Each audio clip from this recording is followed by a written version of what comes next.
Whatever Carrick is feeding these guys, keep cooking it, bro. We are back. Get the contract out.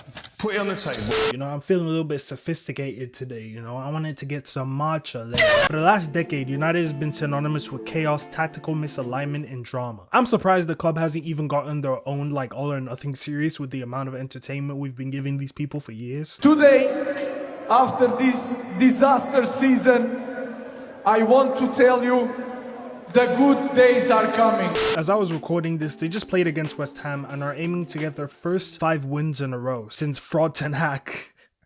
A former Man United captain and legend Micheal Carrick might change that. Under him, the team is feeling more confident than ever. The new signings are actually shining better than ever. Bruno's out here hitting numbers better than we've ever seen before. Lemen's out here moving like he's the next regen of Edwin van der Sar. I'm sorry, Onana, but like, even though you're my countryman, the trauma that you've given me, and even though they've conceded some atrocious goals, they've had the spirit of fighting till the end, almost like how they played back in the day. Alright, nostalgia merchant, get on with the video. As much as I love this current team's form and energy on and off the pitch, United has finally found a rhythm for themselves that calls for a revival. Or maybe it's just a purple patch and that Carrick is putting up the squad. Maybe he's just giving us too much hope. Maybe I should just jump off a cliff. As much as I love this current team's form and their energy on and off the pitch, have United finally found the rhythm for themselves that calls for revival, or is this just a purple patch that Carrick is putting on for the squad?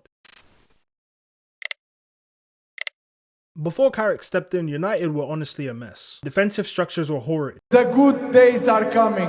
The midfield was out here getting passed around like Bonnie Blue. Pressing was either too pragmatic or extremely uncoordinated, depending on the manager, of course. And the confidence from the offense? What is that? It was honestly non-existent. Keep in mind, most of the players were getting paid at least 100k per week, and on paper, they should have been competing with Europe and the league every single season. But I don't know what kind of bad juju has been fixed on this club to be making them make bad decision after bad decision.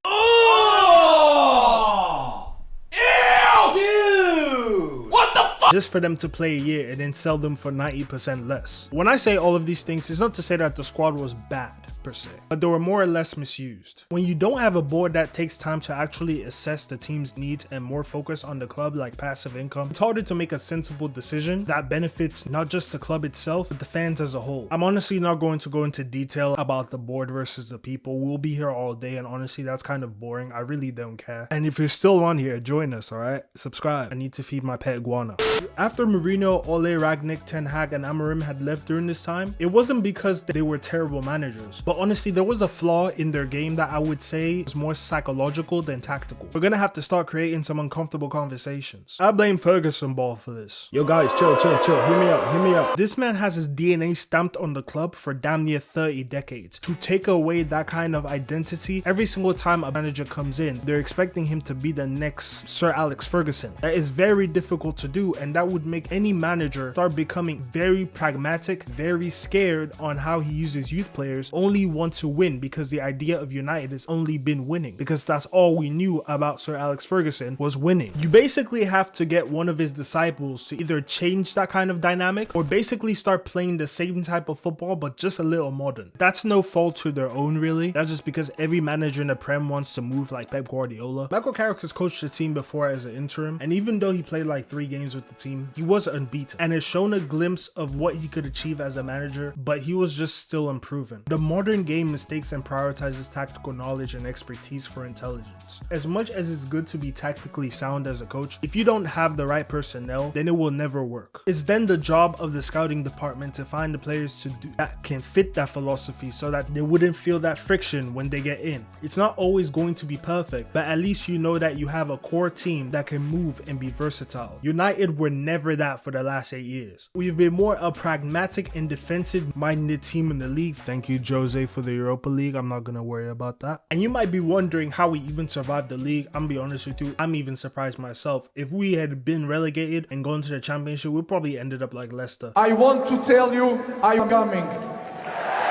This isn't just about nostalgia, but rather him knowing how to use a squad and based on the roles that make sense to the players, rather than just forcing them to play a style that has never fit them in the first place and is actually working. Even when he talks in interviews, he just tells his tactical approach to things not about triangles and diamonds, but just more simplified and direct. His more direct approach as a manager, even when we scored from that corner against Tottenham, I didn't even know the team could do ethical hoops. That was just absolute cinema right there. Arsenal really need to take notes, I'm not gonna lie. Building structure and doing the simple things right before being fluid is what I've noticed, and it's allowed us not to really like just grind out games, but be able to score first and not immediately get thunderclotted from 50 yards out. You know, we're in a flow state when Bruno is hitting things like this mid-game. If the players are happy, they'll play happily. If they feel pressure to perform 10 out of 10 games every single week, and it's not the good type of pressure, they're going to choke against teams like Grimsby Town. That still crosses my mind every now and then, I'm not gonna lie. Shut up, bro.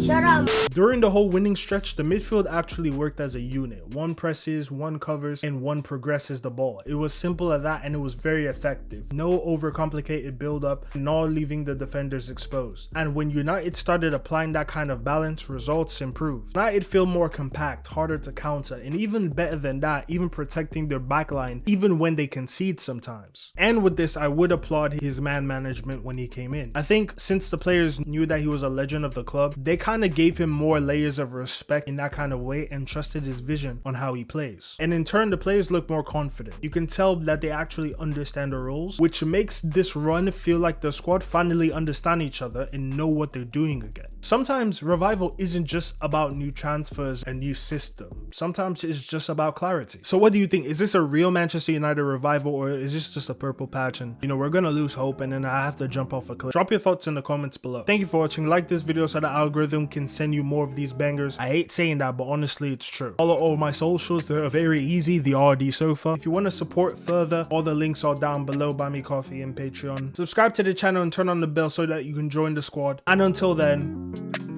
I'll see you again.